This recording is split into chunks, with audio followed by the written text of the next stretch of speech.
Right, the Logitech McLaren G Challenge has come to Laguna Seca and you can win incredible prizes courtesy of Logitech G. We're here in Forza Motorsport and I've got an expert here, Lucas Blakely of McLaren Shadow. He's going to guide us around in the McLaren 720S Coupe.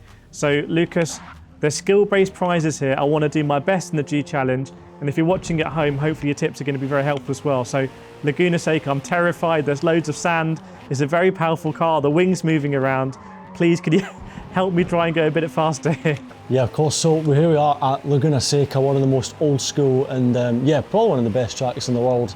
If you look at it, you've got plenty of power in this 720S. You want to start feathering off the power onto the brakes now as you sort of rise over that hill, and then you want to feed yourself into the apex. You don't want to stay tight all the way, feed it out and then back in. It's sort of like a double apex corner, back on the power, then you've got to get yourself over to the left very, very quickly, onto the brakes, using that left-hand side curb as a reference. And as you can see, very easy to overshoot. You've got lots of power, but you've really got to manage your grip.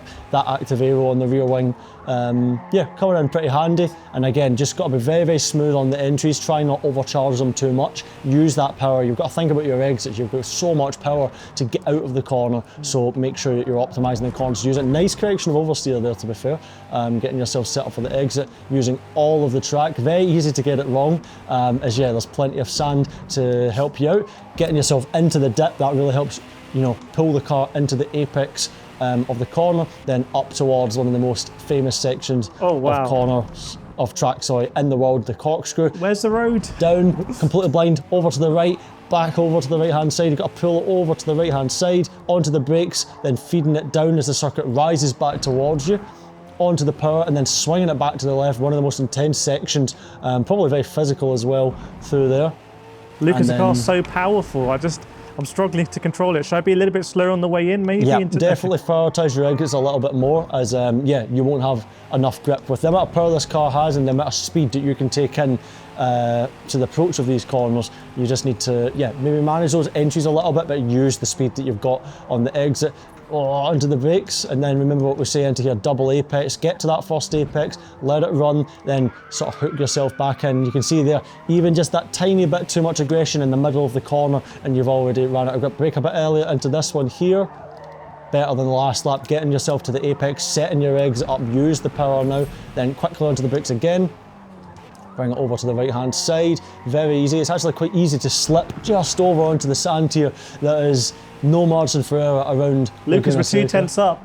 Yeah, we're up. Feel it's close.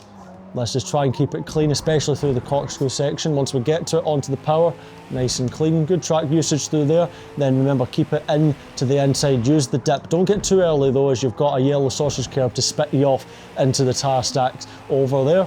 And then up the hill, opening the car up. Oh my goodness, it's so close. And onto the brakes now.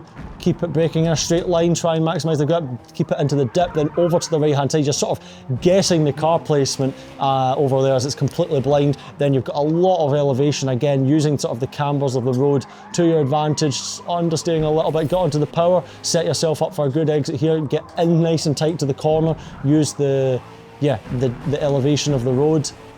One last time onto the brakes. Very easy to overdo it into this corner. A bit too much front lock, onto the power now, just dash it to the line. I don't know.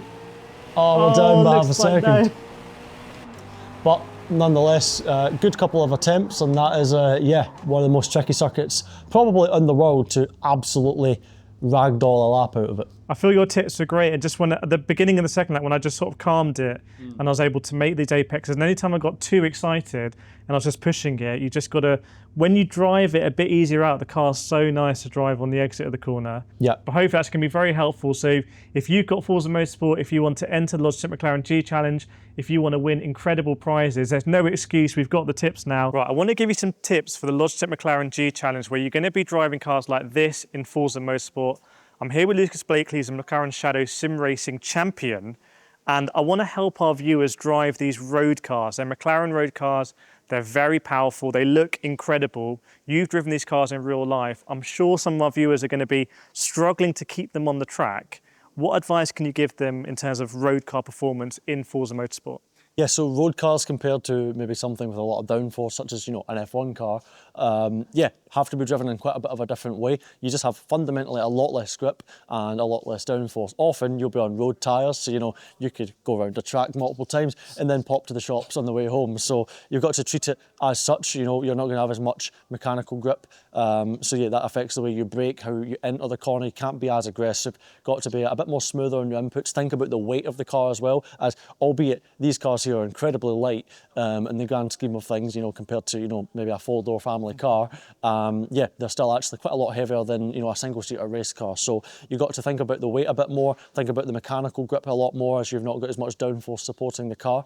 And yeah, ultimately you just got to build up to those limits, find it as yeah, if you go over the limit in one of these cars, you know, you've got a lot more weight to, you know, control and to slow down. So yeah, it's all about finesse, going up to that limit, but definitely not over it. And yeah, trying not to attack the corners too much and then just driving off the road. Definitely, you know, brake a bit early, find the limit of where the car is, and if you've got a bit more grip to play with, you tack it a bit harder next time. I think that's great advice in a sim like Forza Motorsport that's simulating these McLarens. They're going to behave like they do in the real life. So if you're entering Logitech McLaren G Challenge, if you want to win the great prizes, including trips to the McLaren Technology Centre, drive these cars, sort of start smoothly and then push your limits. Don't go over the limit or you're just going to crash. So good luck if you're entering Logitech McLaren G Challenge. You can drive these McLarens in Forza Motorsport and win incredible prizes.